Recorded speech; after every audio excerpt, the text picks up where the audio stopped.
রাশিয়ার সঙ্গে দীর্ঘ ৩ বছরের রক্তক্ষয়ী যুদ্ধের পর অবশেষে শান্তি প্রস্তাবে রাজি হয়েছে ইউক্রেন। প্রেসিডেন্ট ভলোদিমির জেলেনস্কির মতে এই পথ এখনো অনেক লম্বা, অনেক কাজ বাকি। তবুও এটাই হচ্ছে যুদ্ধ বন্ধের সবচেয়ে আশাব্যঞ্জক অগ্রগতি।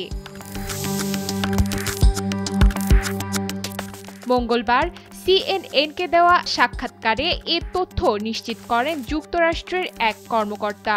তিনি জানান, ইউক্রেন মার্কিন যুক্তরাষ্ট্রের প্রস্তাবিত সংশোধিত শান্তি প্রস্তাব গ্রহণে সম্মত হয়েছে, যদিও কয়েকটি ছোট রাজনৈতিক ও কারিগরি বিষয় এখনও নিষ্পত্তির অপেক্ষায়।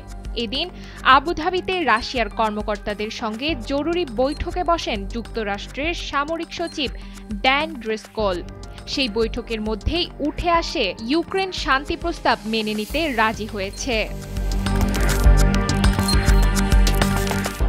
এদিকে যুক্তরাষ্ট্রের জাতীয় নিরাপত্তা সেক্রেটারি রুস্তেম উমেরভ সামাজিক যোগাযোগ মাধ্যম এক্স এ লিখেছেন, জেনেভায় আলোচিত চুক্তির মূল শর্তগুলো নিয়ে দুই পক্ষ সাধারণ বোঝাপড়ায় পৌঁছেছে।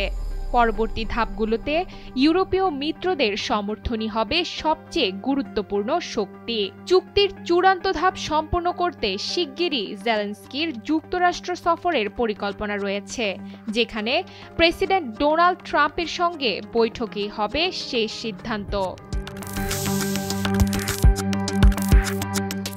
জেলেনস্কিও এক্সে দেওয়া পোস্টে জানান, জেনেভার বৈঠকের পর শান্তির জন্য বাস্তব সম্ভাবনা দেখা দিয়েছে। কিছু দৃশ্যমান অগ্রগতিও পাওয়া গেছে, তবে পুরো প্রক্রিয়া শেষ করতে এখনো অনেক কাজ বাকি।